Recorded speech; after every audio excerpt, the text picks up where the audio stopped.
So I was also being asked, of course, even though we do a panel, if I can give a little bit of introduction about blockchain. So, you know, I mean, I was thinking, so what can you do in a 5-minute, maybe like 6-7 minute introduction about explaining everybody, so what is blockchain? I mean, obviously I have the great support with the panelists, so all the difficult questions, they're all up for them, right? So don't, you know, we have the specialists sitting here. I'm going to make the easy task first of all, and I brought a video. So, because I think sometimes the movie can explain a little bit better than me or anybody else what blockchain is, just to give you a little bit of an introduction about this. Modern technology allows people to communicate directly. Voice and video calls, emails, pictures and instant messages travel directly from A to B, maintaining trust between individuals no matter how far apart they are. When it comes to money, people have to trust a third party to be able to complete a transaction. Blockchain technology is challenging the status quo in a radical way.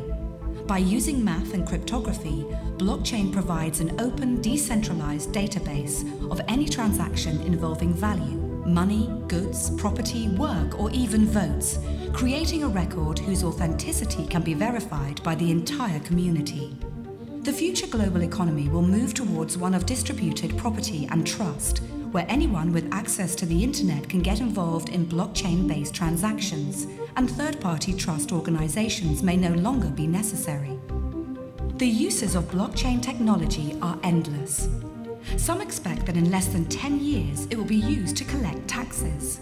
It will make it easier for immigrants to send money back to countries where access to financial institutions is limited. Financial fraud will be significantly reduced, as every transaction will be recorded on a public and distributed ledger, which will be accessible by anyone who has an internet connection. Think of it as wills and contracts that execute themselves, or dated proof of existence for ideas, much like a patent.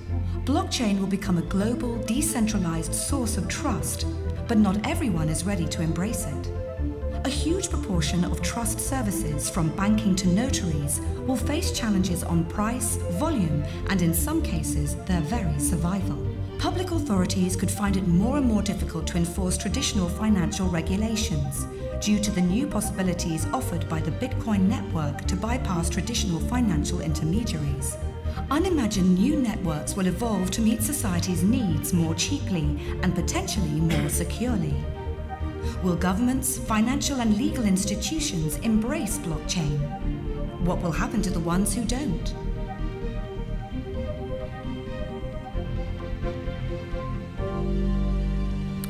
So you will find this movie also on YouTube or on the internet, World Economic Forum. I think it's a good introduction, it's a good explanation.